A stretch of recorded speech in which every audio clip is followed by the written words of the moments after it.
Hello friends, कक्षा 10 विज्ञान विषय के चौथे अध्याय कार्बन एवं उसके यौगिक के सेकंड पार्ट में आप सबका हार्दिक स्वागत है। इसके प्रथम भाग में हमने इसके कुछ टॉपिक्स के बारे में चर्चा कर ली थी, जिसमें हमने लास्ट में संतृप्त हाइड्रोकार्बन के अंतर्गत एल्केन समूह को पढ़ लिया था। ठीक है, methane, ethane, propane, butane, pentane, hexane, heptane, octane, decane, non decane, इन सभी के बारे में हमने अच्छे से चर्चा कर ली थी। तो अगर आपने पहला पार्ट नहीं देखा है तो पहले आपसे रिक्वेस्ट है कि इस क्लास को देखने से पहले आप फर्स्ट पार्ट को देख लें, जिसकी लिंक वीडियो के डिस्क्रिप्शन में दी हुई है, और उसके बाद इस सेकंड पार्ट को देखें ताकि आपको इस चैप्टर को समझने में किसी भी प्रकार की कोई दिक्कत ना हो। तो आगे बढ़ते हम आज पढ़ रहे हैं असंतृप्त हाइड्रोकार्बन। हमने हाइड्रोकार्बन के दो भाग बांटे थे। पहला संतृप्त हाइड्रोकार्बन, जिसमें कार्बन और कार्बन के बीच में एकल आबंध होता है और उसे हम एल्केन समूह के नाम से जानते हैं। फिर हमने असंतृप्त हाइड्रोकार्बन की बात की थी। तो असंतृप्त हाइड्रोकार्बन को हमने दो भागों में बांटा था कि जब कार्बन और कार्बन के बीच में या तो द्वितीय आबंध होता है या जब कार्बन और कार्बन के बीच में त्रि आबंध होता है तो उन्हें हम असंतृप्त हाइड्रोकार्बन कहते हैं। तो सबसे पहले हम बात कर रहे हैं यहाँ पर असंतृप्त हाइड्रोकार्बन में एथीन समूह की। किसकी? एल्कीन समूह के अंतर्गत एथीन की। एल्कीन समूह का मतलब क्या है कि जब कार्बन और कार्बन के बीच में द्वि आबंध होगा, और एल्काइन समूह का मतलब क्या था कि जब कार्बन और कार्बन के बीच में त्रि आबंध होगा, और जब कार्बन और कार्बन के बीच में एक आबंध होता है तो उसे हम कौन सा समूह कहते हैं? उसे हम एल्केन समूह कहते हैं। ठीक है, अब देखो यहाँ पर हम बात कर रहे हैं एथीन की। तो एथीन का सूत्र क्या होगा? C2H4। ये कैसे बनेगा? क्योंकि जो एल्किन समूह होता है उस एल्किन समूह का सूत्र होता है CnH2n। तो यहाँ पर देखो कार्बन 2 है तो n की जगह 2 रखेंगे तो H2 गुणा 2 तो कितना होगा? देखो C2H4, यानी यहाँ पर कार्बन 2 होंगे और हाइड्रोजन 4 होंगे। वही एल्काइन समूह का सूत्र क्या होता है? CnH2n-2। तो यहाँ पर देखो कार्बन कितने हैं? 2, तो n की जगह कितना रखेंगे? 2, तो C2H2 n की जगह 2 -2, तो C2 2 दूनी 4, 4 में से 2 गया तो 2, C2H2। तो देखो ये किसका सूत्र रहेगा? एथाइन का। अभी हम इसके बारे में आगे डिटेल से पढ़ेंगे। तो यहाँ पर देखो एथीन की संरचना क्या होगी? यहाँ पर देखो कार्बन और कार्बन के बीच में क्या है? द्वि आबंध है। तो ये कितने इलेक्ट्रॉनों की साझेदारी कर रहे हैं? 2 इलेक्ट्रॉनों की साझेदारी कर रहे हैं। तो अगर कार्बन को अपनी संयोजकता पूरी करनी है तो कितने इलेक्ट्रॉनों की साझेदारी करेगा? 4 की। तो एक इस हाइड्रोजन से ले लिया, एक इस हाइड्रोजन से साझेदारी कर दी 2, और 2 इस कार्बन से साझेदारी कर दी। तो कितने की साझेदारी होगी? 4 की साझेदारी होगी, और 4 पहले से इसके पास मौजूद थे तो इसके 8 पूरे हो गए। ठीक इसी तरह इस कार्बन की, तो एक इस हाइड्रोजन से साझेदारी कर ली, एक इस हाइड्रोजन से 2, और 2 इस कार्बन से साझेदारी कर ली, तो टोटल 4 की साझेदारी कर ली, और 4 पहले से मौजूद थे तो इसके 8 पूरे हो गए। तो इस प्रकार इस एल्किन समूह में कार्बन और कार्बन आपस में 2 इलेक्ट्रॉनों की साझेदारी करते हैं और अपना बाहरी कोष क्या करते हैं? पूरा करते हैं। इसका अगर हम साधारण एक संरचना सूत्र लिखें तो कुछ ऐसा होगा। देखो कार्बन और कार्बन के बीच में द्वि आबंध है और एक एक क्या जुड़ा हुआ है? हाइड्रोजन। तो देखो कार्बन के साथ 1, 2, 3 और 4 कार्बन की संयोजकता पूरी होगी। ठीक इसी तरह इस कार्बन की, एक इस हाइड्रोजन से, एक इससे 2 और 2 इसके साथ, इसकी भी 4 संयोजकता पूरी होगी। आगे हम बात करते हैं एल्काइन समूह के अंतर्गत एथाइन की। तो एथाइन का सूत्र क्या होगा? C2H2। अब यहाँ पर देखो एल्काइन समूह है तो कार्बन और कार्बन के बीच में 3 इलेक्ट्रॉनों की साझेदारी होगी। तो यहाँ पर देखो चित्र में, यहाँ पर देखो एक हाइड्रोजन है और यहाँ पर देखो 3 इलेक्ट्रॉनों की साझेदारी हो रही है। तो इस कार्बन को 1 इलेक्ट्रॉन की साझेदारी यहाँ से होगी और 3 की यहाँ से होगी, टोटल 4 की होगी। और इस कार्बन के भी एक हाइड्रोजन से होगी और 3 इससे होगी साझेदारी, तो इसके भी 4 की साझेदारी पूरी होगी। इस प्रकार इसने क्या बनाया? एथाइन। चलिए अब हम एक एक को समझते हैं। सबसे पहले हम बात करते हैं एल्किन समूह की। फिर से मैं बता देता हूं, एल्किन समूह का सूत्र क्या होता है? CnH2n। ये किसका सूत्र होता है? एल्किन समूह का। एल्किन समूह किसे कहते हैं? तो जब कार्बन और कार्बन के बीच में द्वि आबंध होता है तो इस प्रकार के बने हाइड्रोकार्बन को एल्किन समूह वाले हाइड्रोकार्बन कहा जाता है। तो अगर कार्बन और कार्बन के बीच में द्वि आबंध है और कार्बन परमाणु की संख्या कितनी है? 2 है, तो उसे हम किस नाम से जाने देंगे? एथीन नाम से। किस नाम से जाने देंगे? एथीन नाम से उसको जानेंगे। एथीन का सूत्र क्या होगा? C2H4। अभी मैंने ऊपर बता दिया सिद्ध करके भी।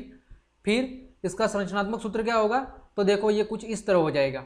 अगर मैं आपको बना के बताऊं तो देखो C2H4 कैसे बनाओगे, पहले 2 कार्बन है तो ये लिख दिया हमने 2 कार्बन, ठीक है। अभी हम सिंगल बंद रखेंगे।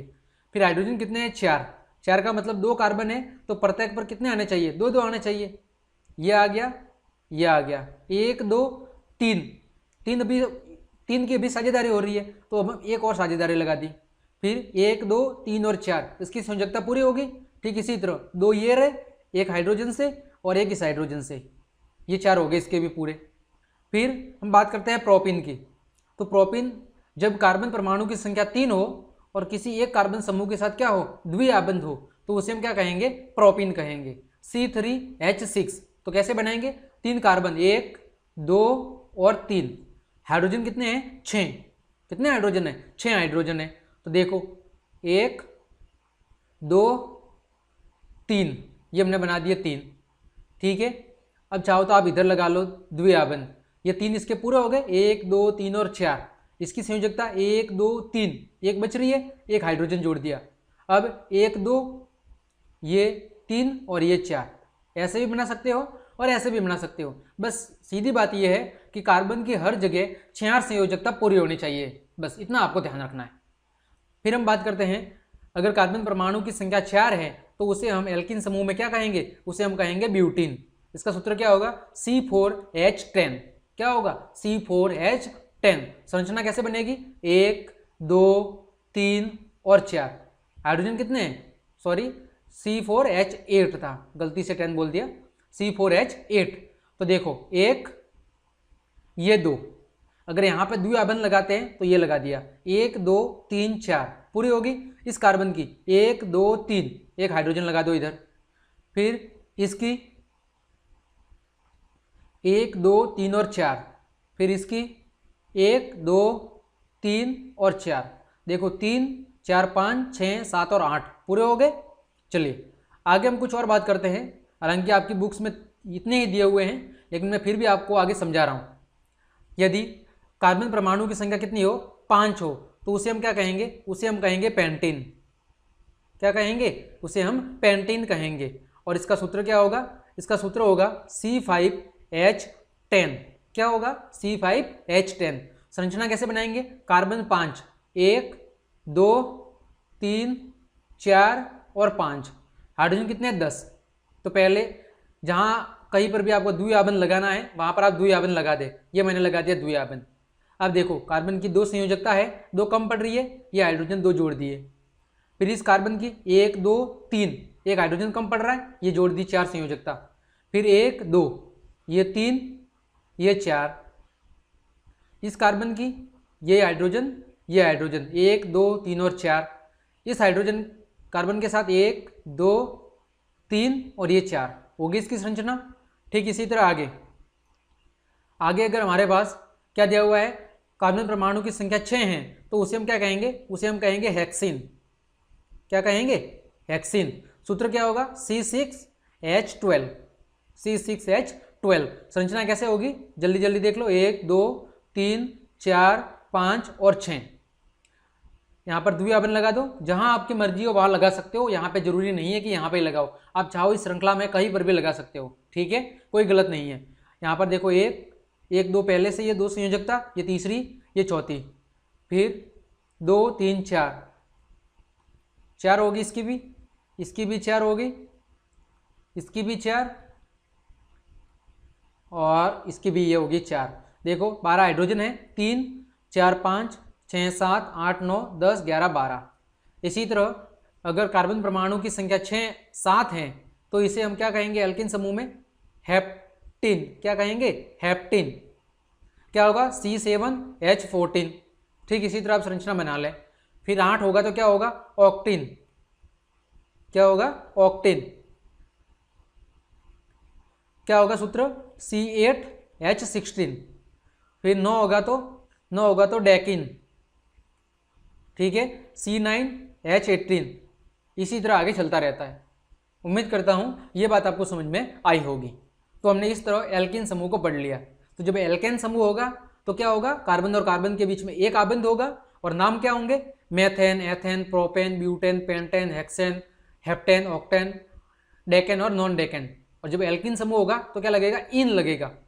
एथीन, फिर propene, butene, pentene, hexene, heptene, octene, decene, non decene. आगे हम बात करते हैं एल्काइन समूह की। तो एल्काइन समूह क्या होता है? जब कार्बन और कार्बन के बीच में क्या हो? त्रिआबंध हो। कार्बन और कार्बन के बीच में त्रिआबंध हो तो इस प्रकार के हाइड्रोकार्बन के समूह को हम एल्काइन समूह कहते हैं। सूत्र क्या होता है? CnH2n-2, ये उसका सूत्र होता है। जैसे एक मैं बता देता हूं, जैसे यहां पर ये C3H4, तो n की जगह कितना है? 3, तो C3H2, n की जगह 3 -2, तो C3H 3 दूनी 6, 6 - 2 कितना हो जाएगा? 4। इस तरह सूत्र बनते हैं। अगर आपको कहा जाए कि कार्बन परमाणु की संख्या 8 है तो सूत्र कैसे बनेगा?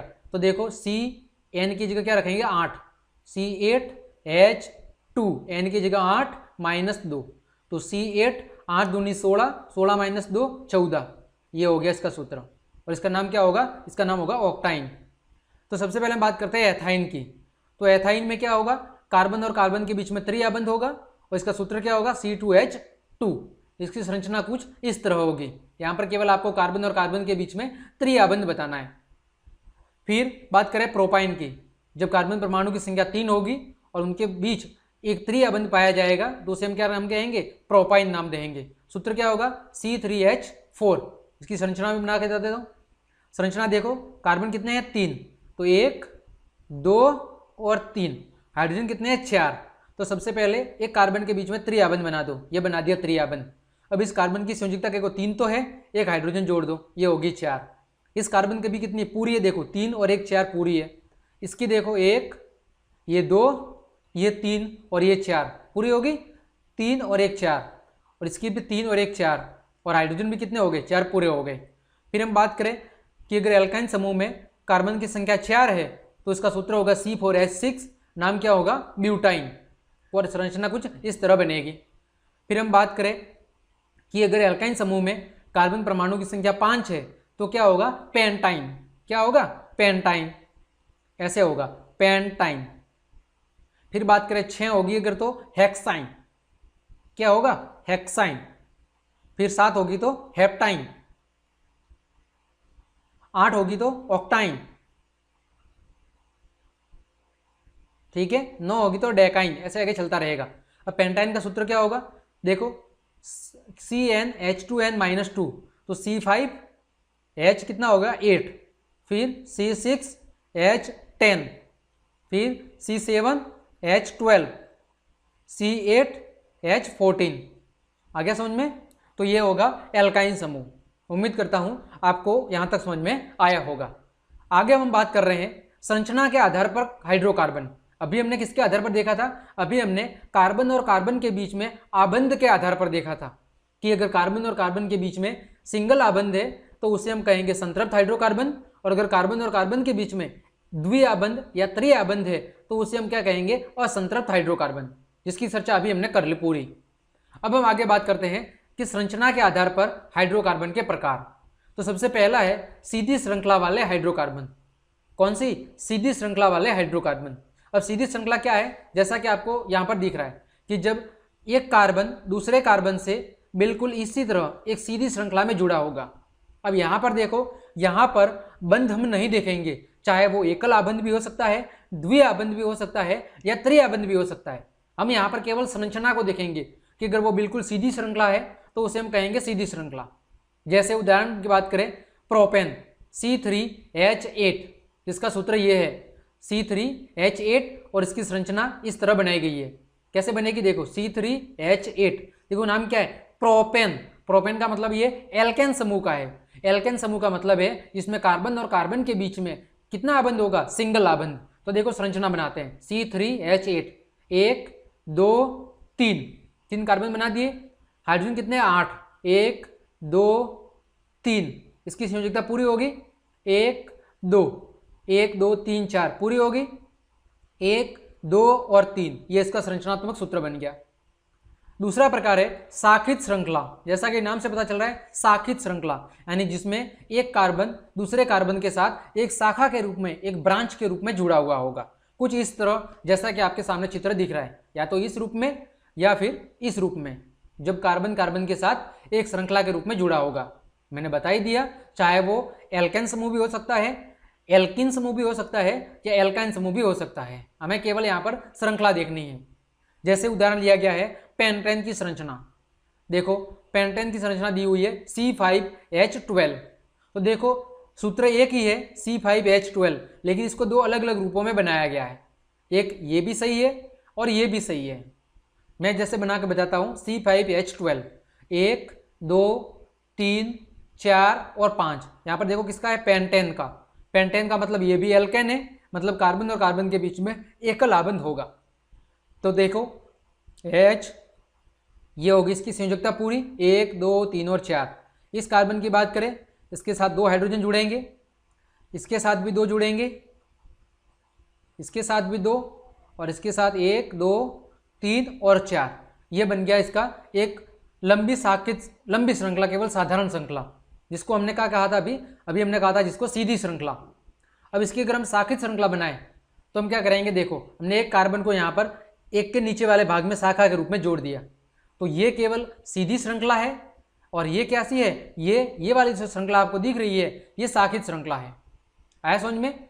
उम्मीद करता हूँ ये बात भी आपको समझ में आई होगी। आगे हम बात कर रहे हैं इसी का तीसरा प्रकार है। ये कुछ और दिया हुआ है, देखो इस तरह भी हम लिख सकते हैं। तीसरा रूप है वो है वलय। कैसे हैं? वलय संरचना। वलय का मतलब है कि एक वो गोलाकार रूप बना लेते हैं, तो उसे हम क्या कहते हैं, वलय संरचना। देखो जैसे संतृप्त हाइड्रोकार्बन अगर होगा तो सभी कार्बन एक सिंगल आबंध के द्वारा कुछ इस तरह जुड़े होंगे। ये संतृप्त हाइड्रोकार्बन की वलय संरचना है, और ये असंतृप्त हाइड्रोकार्बन की वलय संरचना है। संतृप्त में क्या होगा, कार्बन और कार्बन के बीच में सिंगल आबंध होगा, वही असंतृप्त में कार्बन और कार्बन के बीच में डबल आबंध भी हो सकता है, और कार्बन और कार्बन के बीच में त्रिआबंध भी हो सकता है। जैसे उदाहरण की बात करें, जैसे देखो हेक्सेन C6H12, यहाँ पर कार्बन कितने हैं, कार्बन टोटल 6 हैं और हाइड्रोजन कितने हैं, 12 है। और इस प्रकार हमने एक वलय संरचना का निर्माण किया है। फिर इसी तरह बात करें हम बेंजीन की। बेंजीन का सूत्र होता है C6H6। क्या होता है, C6H6। जो इसका जो संरचनात्मक सूत्र है वो कुछ इस तरह बन जाएगा। आया समझ में? देखो मैं बना के भी बता देता हूँ, ये तो सरल है, बेंजीन का बना के बता देता हूँ। कार्बन कितने हैं, 6।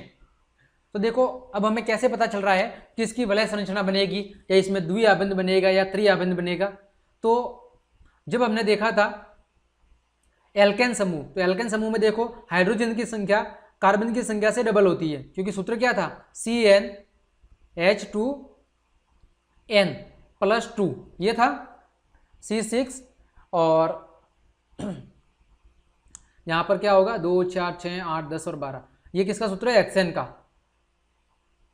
और फिर अगर हमें पता लगाना है कि इसमें द्विआबंध हो गया, त्रिआबंध होगा, तो यहाँ पर देखो क्या जुड़ा है, इन जुड़ा है पीछे। अगर इतना याद नहीं रखते, ऐसे याद रख सकते हो। एल्केन समूह में पीछे क्या जुड़ा होगा, एन। देखो हेक्स प्लस एन, एन जुड़ा हुआ है। एल्किन समूह में क्या होता है, एल्किन समूह में इन जुड़ता है, और एल्काइन समूह में क्या जुड़ता है, एल्काइन समूह में आइन जुड़ता है। देखो यहाँ पर क्या जुड़ा हुआ है, बेंजीन, पीछे क्या जुड़ा हुआ है, इन जुड़ा हुआ है। इन जुड़ा होने का मतलब है कि ये एल्किन समूह का सदस्य है।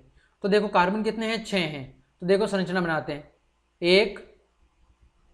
पहले एक एक आबंध बनाते हैं, 2 3 4 5 6, ये हो गया, 6 कार्बन बन गए। अब हाइड्रोजन कितने हैं, 6 हैं, तो सबके साथ एक एक जोड़ दो, क्योंकि 6 हैं तो सबके साथ एक एक जुड़ जाएगा। अब देखो कहाँ कहाँ संयोजकता पूरी हो रही है और कहाँ कहाँ नहीं हो रही। देखो इस कार्बन की देखो 1 2 3, तो यहाँ पर ये जोड़ दिया हमने, ये 4 हो गए। देखो 1 2 3 और 4। फिर इस कार्बन की देखो 1 2 3 और 4 पूरी है। इस कार्बन की देखो 1 2 3, एक जोड़ दो, 1 2 3 4 पूरी होगी। इस कार्बन की देखो 1 2 3 और 4 पूरी है। इस कार्बन की देखो 1 2 3, ये जगह लगा दो, पूरी होगी। इसकी भी पूरी होगी, 2 3 और 4। तो ये किसकी संरचना बन गई, ये बन गई बेंजीन की। तो अभी हमने क्या देखा, हाइड्रोकार्बन की संरचना के आधार पर या श्रृंखला के आधार पर हाइड्रोकार्बन के प्रकार। पहला था शाखित श्रृंखला या सीधी श्रृंखला वाले हाइड्रोकार्बन, दूसरा शाखित श्रृंखला वाले हाइड्रोकार्बन और तीसरा वलय संरचना वाले हाइड्रोकार्बन। तो इस प्रकार हमारा ये हाइड्रोकार्बन का जो टॉपिक था वो अभी पूरा हो गया। आगे हम बात करते हैं प्रकार्यात्मक समूह की, कि ये प्रकार्यात्मक समूह क्या होते हैं। तो हाइड्रोकार्बन श्रृंखला में यह तत्व एक या अधिक हाइड्रोजन को इस प्रकार प्रतिस्थापित करते हैं कि कार्बन की संयोजकता संतुष्ट रहती है। ऐसे तत्वों को विषम परमाणु कहते हैं।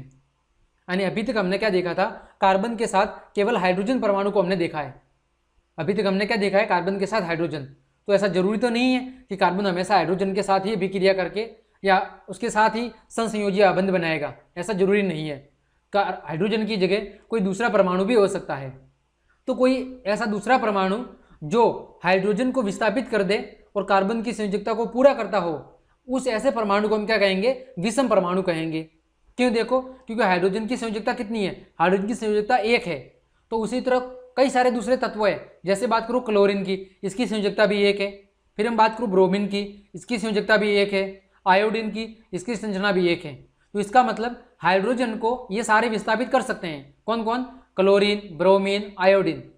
तो ये जो परमाणु है इनको कहेंगे हम विषम परमाणु, क्योंकि इनमें वो क्षमता है कि ये हाइड्रोजन परमाणु को कार्बन के साथ विस्थापित, कार्बन से क्या कर सकते हैं, प्रतिस्थापित कर सकते हैं।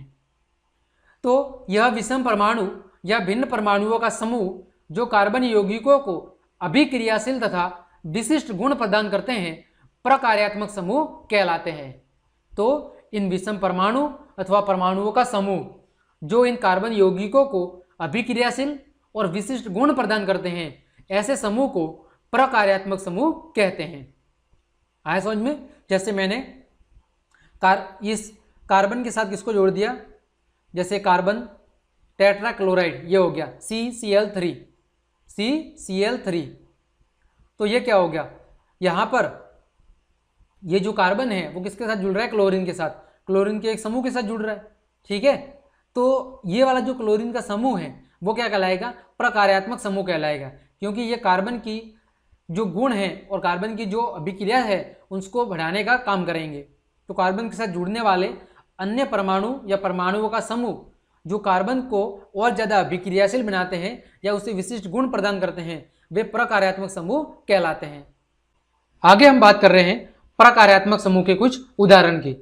तो सारणी में पहले भाग में लिखा हुआ है विषम परमाणु, फिर प्रकार्यात्मक समूह और प्रकार्यात्मक समूह का सूत्र। तो देखें, यदि कार्बन के साथ जुड़ने वाले परमाणु क्लोरीन है, ब्रोमीन है या आयोडीन है, तो फिर ऐसे समूह का नाम क्या होगा, हेलो समूह। क्या नाम होगा, हेलो समूह, या कहीं कहीं आपको मिलेगा हेलोजन समूह। तो फिर यहां पर हम कार्बन को क्या कहेंगे, हम क्लोरीन को क्या कहेंगे, क्लोरो, ब्रोमीन को क्या कहेंगे, ब्रोमो, आयोडीन को क्या कहेंगे, आयोडो। जब कार्बन के साथ क्लोरीन जुड़ा होगा तो उसे हम क्लोरो कहेंगे, ब्रोमीन जुड़ा होगा तो ब्रोमो कहेंगे, आयोडीन जुड़ा होगा तो आयोडो। सूत्र क्या होगा, क्लोरीन का होगा सिंगल आबंध के साथ क्लोरीन, ब्रोमीन और आयोडीन। यहाँ पर जो सिंगल लाइन लिखी हुई है ये बता रही है कि यहाँ पर क्लोरीन कार्बन के साथ एक ही इलेक्ट्रॉन की साझेदारी कर रहा है, यानी एकल आबंध बना रहा है। ठीक उसी तरह ब्रोमीन भी एकल आबंध बनाएगा और आयोडीन भी कार्बन के साथ हमेशा एकल आबंध ही बनाएगा। फिर अगर विषम परमाणु जुड़ने वाला परमाणु कौन सा है, ऑक्सीजन है, तो ऑक्सीजन 4 तरीकों से जुड़ सकता है। या तो वो एल्कोहल के रूप में जुड़ सकता है, एल्डिहाइड के रूप में, कीटोन और कार्बोक्सिलिक समूह के रूप में। यानी जो ऑक्सीजन है वो कार्बन के साथ 4 अलग अलग तरीकों से जुड़ सकता है। जैसे अगर वो OH के रूप में, OH समूह के रूप में जुड़ रहा है तो उसे हम कौन सा समूह कहेंगे, उसे हम कहेंगे एल्कोहल समूह। जैसे आपने नाम सुना होगा एथिल एल्कोहल, क्या होगा, एथिल एल्कोहल C2H5OH। तो यहां पर देखो कौन सा समूह जुड़ रहा है, OH, तो इसे हम क्या कहेंगे, एल्कोहल समूह। यदि ऑक्सीजन कार्बन के साथ इस समूह में जुड़ रहा है, COH इस रूप में जुड़ रहा है, तो उसे हम कौन सा समूह कहेंगे, एल्डिहाइड समूह। यदि ऑक्सीजन कार्बन के साथ CO समूह के रूप में जुड़ रहा है, किस रूप में, CO समूह के रूप में जुड़ रहा है, तो उसे हम कौन सा समूह कहेंगे? उसे हम कहेंगे कीटोन समूह। और यदि ऑक्सीजन कार्बन के साथ इस रूप में जुड़ रहा है COOH, जैसे आपने सुना होगा एसिटिक अम्ल, एसिटिक अम्ल CH3COOH, ये किसका सूत्र होता है? एसिटिक अम्ल का। तो ऑक्सीजन कार्बन के साथ 4 रूपों में जुड़ सकता है, या तो वो OH के रूप में जुड़ेगा तो उसे हम एल्कोहल समूह कहेंगे, अगर वो COH के रूप में जुड़ रहा है तो एल्डिहाइड समूह कहेंगे, कीटोन के रूप में जुड़ रहा है CO के रूप में तो उसे कीटोन समूह कहेंगे, और अगर COOH के रूप में जुड़ रहा है तो उसे हम कार्बोक्सिलिक समूह के रूप में क्या कहेंगे? कार्बोक्सिलिक अम्ल के रूप में जानेंगे, या कार्बोक्सिलिक अम्ल के समूह के रूप में जानेंगे। इसी तरह जो दूसरे प्रकारात्मक समूह हैं वो एल्किन समूह भी हो सकता है और एल्काइन समूह। एल्किन समूह का मतलब है कि अगर कार्बन की श्रृंखला में कार्बन और कार्बन के बीच में द्विआबंध है तो उसे हम किसमें रखेंगे? एल्किन समूह में। और अगर कार्बन और कार्बन के बीच में त्रिआबंध है तो उसे हम कौन सा समूह कहेंगे? उसे हम एल्काइन समूह कहेंगे। तो यह आपको सारणी थोड़ी अच्छे से ध्यान रखनी है, ताकि आगे जब हम इसका नामकरण सीखेंगे तो आपको नामकरण सीखने में किसी भी प्रकार की कोई दिक्कत ना हो। आगे हम देख रहे हैं समजातीय श्रेणी, कि आखिर यह समजातीय श्रेणी क्या होती है। यौगिकों की वह श्रृंखला जिसमें कार्बन श्रृंखला में स्थित हाइड्रोजन एक ही प्रकार के प्रकार्यात्मक समूह द्वारा प्रतिस्थापित होता है। यानी समजातीय श्रेणी का मतलब क्या है कि कार्बन के साथ जो हाइड्रोजन जुड़े हुए थे उस हाइड्रोजन की जगह अगर कोई एक जैसा यानी कि एक ही प्रकार का कोई समूह आके उसको विस्थापित कर रहा है तो उसे हम क्या कहेंगे? उस प्रकार के समूह वाले उस कार्बन की श्रृंखला को हम समजातीय श्रेणी कहेंगे। ठीक है, यानी अगर एक ही प्रकार का प्रकार्यात्मक समूह आकर जुड़ रहा है, जैसे बात करो यहां पर देखो CH3OH, अब यहां पर देखो इस कार्बन श्रृंखला के साथ एक ही प्रकार का प्रकार्यात्मक समूह जुड़ा है और वो है एल्कोहल। जैसे यहां पर C2H5OH, C2H5OH, तो यहां पर भी जुड़ने वाला समूह कौन सा है? एक ही समूह है OH। फिर इस तरह बात करूं जैसे CH3Cl, तो यहां पर जुड़ने वाला समूह क्या है? केवल एक ही समूह है, क्लोरो समूह या हेलोजन समूह। तो यहां पर जब कार्बन की श्रृंखला में हाइड्रोजन की जगह केवल क्या होता है? एक ही प्रकार का कोई नया प्रकार्यात्मक समूह आकर उस हाइड्रोजन को विस्थापित करता है, तो इस प्रकार की बनने वाली जो श्रृंखला है वो क्या कहलाएगी? समजातीय श्रेणी कहलाएगी। ठीक इसी तरह देखो C3H7OH, तो यहां पर भी कौन सा समूह जुड़ा है? केवल एक ही समूह जुड़ा है OH। फिर यहां पर देखो यहां पर भी एक ही समूह जुड़ा है केवल OH। तो इस प्रकार की श्रेणी को हम क्या कहेंगे? समजातीय श्रेणी। फिर हम बात करते हैं समान सामान्य सूत्र की, कि इनका हम सूत्र कैसे लिखेंगे।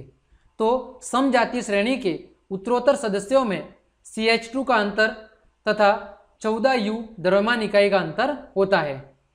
समजातीय श्रेणी के जो उत्तरोत्तर सदस्य है, जैसे जैसे सदस्यों की संख्या कम होती जाएगी वैसे वैसे इनमें कितने का अंतर पाया जाएगा? CH2 का अंतर पाया जाएगा, और इनका द्रव्यमान का अंतर कितना होगा? 14 परमाणु द्रव्यमान इकाई होगा। ठीक है, फिर समान रासायनिक गुणधर्म और अणु द्रव्यमान बढ़ने से भौतिक गुणधर्मों में क्या आती है? भिन्नता आती है।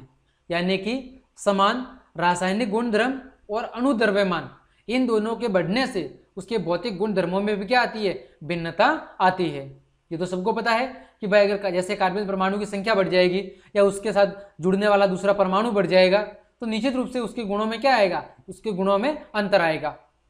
अब हम बात करते हैं कार्बन यौगिकों की नाम पद्धति के बारे में, कि इनका नाम कैसे लिखा जाता है। तो सबसे पहला चरण क्या है? यौगिक में कार्बन परमाणुओं की संख्या ज्ञात करें। सबसे पहले हमें कार्बन परमाणुओं की संख्या देखनी है कि आखिर कार्बन परमाणु कितने हैं। ठीक है, पहला काम। दूसरा, प्रकार्यात्मक समूह को पूर्व लग्न या अनुलग्न के साथ दर्शाओ। प्रकार्यात्मक समूह को पूर्व लग्न का मतलब है उपसर्ग के रूप में। जैसे यहां पर देखो लिखा हुआ है क्लोरोप्रोपेन, तो यहां पर जो क्लोरो है वो इस नाम से पहले लगा हुआ है, तो इस क्लोरो को हम क्या कहेंगे? पूर्व लग्न। और कहीं पे अगर नाम इस कार्बन श्रृंखला के नाम के पीछे लगा हुआ है तो उसे हम क्या कहेंगे? अनुलग्न। आया समझ में? अगर उस प्रकार्यात्मक समूह का नाम उस कार्बन की श्रृंखला से पहले जुड़ा हुआ है तो उसे हम क्या कहेंगे? पूर्व लग्न। और अगर नाम उस प्रकारात्मक समूह का नाम कार्बन श्रृंखला के बाद में जुड़ा हुआ है तो उसे हम क्या कहेंगे, अनुलग्न। चलिए समझते हैं। देखो अगर प्रकार्यात्मक समूह कैसा है, हेलोजन है, तो हेलोजन में हमेशा पूर्व लग्न लगेगा, यानी कि जो प्रकारात्मक समूह का नाम है वो हमेशा कार्बन श्रृंखला के नाम से पहले लगेगा। जैसे क्लोरो, क्लोरीन के लिए क्लोरो, ब्रोमीन के लिए ब्रोमो, आयोडीन के लिए आयोडो। ठीक है, आयोडीन के लिए क्या लगेगा, आयोडो, या कहीं पे लिखेगा आयोडो। जैसे यदि देखो यहाँ पर इसका अगर हमें नाम लिखना है तो सबसे पहले हम क्या करेंगे, कार्बन को गिनेंगे। कार्बन कितने, देखो 1 2 3, 3 कार्बन है। सबके बीच में देखो, सबके बीच में एकल एकल आबंध है। इसका मतलब ये कौन सा समूह है, ये एल्केन समूह है। कौन सा है, एल्केन समूह है। तो देखो 3 कार्बन को हम क्या कहते थे, वहां पर प्रोपेन कहते थे। 3 समूह देखो हमने देखा था, C1 को हम क्या कहते थे, मेथेन, कहां पर, एल्केन समूह में। C2 को क्या कहते थे, एथेन। C3 को क्या कहते थे, प्रोपेन। तो यहां पर देखो कार्बन कितने हैं, 3 है, और सबके बीच में एकल आबंध है, यानी कि एल्केन समूह है, तो नाम क्या हो गया, प्रोपेन। लेकिन अब यहां पर देखो कौन सा प्रकारात्मक समूह जुड़ा हुआ है, क्लोरीन। तो क्लोरीन के लिए हम क्या करेंगे, क्या लगाएंगे, क्लोरो। और क्लोरो हमेशा क्या लगेगा, पूर्व लग्न में, यानी कि नाम से पहले। तो प्रोपेन के नाम से पहले हमने क्या लगा दिया, क्लोरो, तो नाम क्या हो गया, क्लोरोप्रोपेन। आया समझ में। अगर इसी तरह यहां पर ब्रोमीन होता, Br होता, तो हम क्या कहते, ब्रोमोप्रोपेन। इसी तरह अगर यहां पर आई होता तो क्या कहते, आयोडोप्रोपेन। ठीक है, चलिए आगे बढ़ते हैं एल्कोहल समूह की। तो एल्कोहल में जो अनुलग्न है वो क्या लगेगा, OL। क्या लगेगा, OL, यानी कि ऑल। हिंदी में कहे तो क्या लगेगा, ऑल। हिंदी में क्या लगेगा, ऑल। जैसे देखो यहां पर सूत्र दिया हुआ है ये प्रोपेनॉल का, तो देखो क्या होगा, C3 और C3H7OH, C3H7OH। तो यहां पर देखो अभी हम बात कर रहे हैं केवल सूत्र की, वो एल्केन समूह की बात कर रहे हैं। ठीक है, एल्केन समूह में क्या होगा, कार्बन और कार्बन के बीच में सिंगल आबंध होगा। तो यहां पर देखो प्रोपेनॉल, तो प्रोप का मतलब क्या है, प्रोप का मतलब कार्बन की संख्या कितनी है, 3 है। तो देखो कार्बन 3 है तो हमने नाम क्या देखा, प्रोपेन, ऐसे समझ लो। अभी कार्बन 3 है तो नाम क्या होगा, प्रोपेन। ठीक है, फिर देखो ये क्या जुड़ा है साथ में, OH। तो OH का क्या होगा, ऑल। जब इन दोनों का संधि विच्छेद होगा, संधि विच्छेद होगा, संधि विच्छेद क्या, संधि होगी, तो प्रोपेन प्लस ऑल, तो इसको साथ में हम क्या पढ़ेंगे, प्रोपेनॉल। जब इसकी संधि होगी तो प्रोपेन प्लस ऑल, तो इसको साथ में हम क्या पढ़ेंगे, प्रोपेनॉल। क्या पढ़ेंगे, प्रोपेनॉल। है समझ में। अगर इसी तरह यहां पर कार्बन की संख्या 4 होती तो हम इसको क्या पढ़ते, ब्यूटेनॉल। अगर 5 होती तो पेंटेनॉल, 6 होती तो हेक्सेनॉल, 7 होती तो हेप्टेनॉल। आ रहा है समझ में। आगे हम बात करते हैं एल्डिहाइड समूह की। अब एल्डिहाइड का अनुलग्न क्या होगा, AL, अल। क्या होगा, अल। तो सबसे पहले देखो यहां पर कार्बन कितने हैं, 3। कार्बन कितने हैं, 3 है। और यहां पर देखो कैसे पता चलेगा कि एल्डिहाइड है, तो एल्डिहाइड का सूत्र क्या होता है, एल्डिहाइड का होता है COH, ये समूह होता है। तो यहां पर देखो कौन सा समूह जुड़ा हुआ है, COH समूह जुड़ा हुआ है, तो हम क्या कहेंगे इसको, एल्डिहाइड समूह। फिर देखो कार्बन कितने, 1 2 3, 3 कार्बन है, तो 3 कार्बन को हम क्या कहेंगे, प्रोपेन। क्या कहेंगे, प्रोपेन। फिर इसका अनुलग्न, ये देखो एल्डिहाइड है तो एल्डिहाइड का अनुलग्न क्या लगेगा, अल। तो प्रोपेन प्लस अल, तो देखो और आपकी संधि होगी, कोई मतलब नहीं है, क्या होगा, प्रोपेनल। क्या होगा, प्रोपेनल। फिर बात करें कीटोन समूह की, तो देखो ये यहां पर आपके सामने कीटोन समूह दिया हुआ है। अनुलग्न क्या होगा, ऑन। क्या होगा, 1, यानी कि ऑन। यहां पर हम इसको क्या पढ़ेंगे, ऑन पढ़ेंगे। क्या पढ़ेंगे, ऑन। तो यहां पर देखो कीटोन समूह, यहां पर ये ऑक्सीजन है। ठीक है, ये गलती से हाइड्रोजन हो गया, ये ऑक्सीजन है, क्योंकि कीटोन समूह का जो चित्र था वो क्या था, ये ऐसा था। ये कीटोन समूह था, शायद यही था, देख लो एक बार। हाँ यही था, देखो कीटोन समूह ये वाला। CO, कौन सा समूह था? CO समूह। तो यहां पर देखो ये कीटोन समूह जुड़ा हुआ है, तो सबसे पहले हम कार्बन देखेंगे, 1 2 3, 3 कार्बन है तो क्या कहेंगे? प्रोपेन। ठीक है, प्लस कीटोन समूह है तो कीटोन समूह को क्या जुड़ेगा? ऑन। तो इन दोनों की संधि होगी तो क्या होगा? प्रोपे, और इस और O की संधि होगी तो प्रोपेनॉन। प्रोपेनॉन। अगर 4 कार्बन होते तो ब्यूटेनॉन, 5 होते तो पेंटेनॉन, 6 होते तो हेक्सेनॉन, 7 होते तो हेप्टेनॉन, इसी तरह आगे चलता रहता। फिर आगे देखें कार्बोक्सिलिक समूह। अब कार्बोक्सिलिक समूह में जो अनुलग्न लगेगा वो क्या लगेगा? ओइक अम्ल। क्या लगेगा? ओइक एसिड, यानी कि हिंदी में लिखेंगे तो ओइक और एसिड का क्या होगा? अम्ल, ओइक अम्ल। जैसे यहां पर देखो 3 कार्बन है, क्या कहेंगे? प्रोपेन। फिर कार्बोक्सिलिक समूह का जो अनुलग्न है वो अनुलग्न क्या होता है? वो अनुलग्न होता है COOH। तो देखो यहां पर जुड़ा हुआ है COOH, तो प्रोपेन प्लस अनुलग्न क्या है? ओइक अम्ल, तो ओइक और अम्ल। तो जब इसकी संधि होगी तो क्या होगा? प्रोपेनोइक अम्ल। क्या बन जाएगा? प्रोपेनोइक अम्ल। आ रहा है समझ में? ठीक इसी तरह 4 कार्बन होते तो ब्यूटेनोइक अम्ल, 5 होते तो पेंटेनोइक अम्ल, 6 होते तो हेक्सोनोइक अम्ल, 7 होते तो हेप्टोनोइक अम्ल। फिर हम बात करें एल्किन की, तो देखो एल्किन, एल्किन में क्या होगा? एल्किन में कार्बन और कार्बन के बीच में क्या होगा? द्विआबंध होगा एक जगह, तो इसका अनुलग्न क्या होगा? इसका अनुलग्न होगा इन। क्या होगा? इन होगा। अब यहां पर देखो गलती से कुछ बना है, यहां पर देखो कार्बन और कार्बन के बीच में कहीं पर हमें द्विआबंध लगाना है, 1 2 3, यहां पर द्विआबंध लगेगा। तो हमें कैसे पता चला कि जब कार्बन और कार्बन के बीच में कहीं पर द्विआबंध होगा तो उसे कौन सा समूह कहेंगे हम? एल्किन समूह। और एल्किन समूह में अनुलग्न क्या लगेगा? इन। तो देखो यहां पर कार्बन कितने हैं? 3, 1 2 3, 3 कार्बन है तो देखो प्रोपेन। फिर हमें पता चला कि यहां पर कार्बन और कार्बन के बीच में द्विआबंध है, यानी कि अनुलग्न क्या लगेगा? इन। तो प्रोपेन प्लस इन तो क्या बन जाएगा? प्रोपिन। क्या बनेगा? प्रोपिन। ठीक इसी तरह एल्काइन समूह, जब कार्बन और कार्बन के बीच में त्रिआबंध होगा तो फिर उसे हम क्या कहेंगे? एल्काइन समूह। इसका अनुलग्न क्या होगा? इसका अनुलग्न होगा आइन। क्या होगा? आइन। जैसे प्रोपाइन। तो यहां पर देखो अगर इसको मैं संतुष्ट करूं तो देखो यहां पर यह हाइड्रोजन, 1 2 3, ये 4, फिर इस हाइड्रोजन के 3 और 4 पूरे हैं कार्बन के, इसके भी 3 और 1 4 पूरे हैं, तो ये देखो क्या हो जाएगा? ये हो जाएगा प्रोपाइन, क्योंकि 3 कार्बन है, 1 2 3, तो प्रोपेन प्लस हमें पता चला कि ये एल्काइन समूह है क्योंकि कार्बन और कार्बन के बीच में त्रिआबंध है, तो क्या लगा दिया? अनुलग्न आइन। तो क्या हो जाएगा? प्रोपेआइन, या प्रोपेआइन की जगह हम क्या लिखेंगे? इसको प्रोपेआइन भी कह सकते हैं, प्रोपेआइन। प्रोपेआइन, तो प्रोपेआइन की बजाय हम इसको क्या लिखेंगे? इसको हम लिखेंगे प्रोपाइन।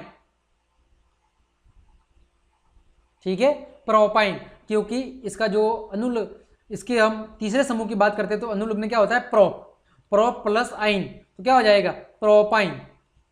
प्रोप प्लस आइन प्रोपाइन। तो उम्मीद करता हूं ये आपको अच्छे से समझ में आया होगा। आगे हम चर्चा करते हैं, वो है कार्बन यौगिकों के रासायनिक गुणधर्म। तो क्लास काफ़ी बड़ी हो चुकी है, तो आज की क्लास को हम यहीं पे विराम देते हैं। तो उम्मीद करता हूं आज हमने जो भी पढ़ा है वो आपको अच्छे से समझ में आया होगा। ठीक है, तो क्लास देखने के लिए आप सभी को धन्यवाद। अगर आपको ये क्लास पसंद आई है तो लाइक कमेंट शेयर और सब्सक्राइब तो बनता ही है। साथ ही साथ अगर आपको किसी भी प्रकार के नोट्स और स्टडी मटेरियल चाहिए तो आप मुझे मेरी इस वेबसाइट पर फॉलो कर सकते हैं, जहां पर आपको सभी प्रकार के नोट्स बिल्कुल फ्री ऑफ कॉस्ट दिए जाएंगे। इसके अलावा आप मुझे FB पेज पर, इंस्टाग्राम, ट्विटर, टेलीग्राम पर भी फॉलो कर सकते हैं। तो आज के लिए इतना ही, धन्यवाद।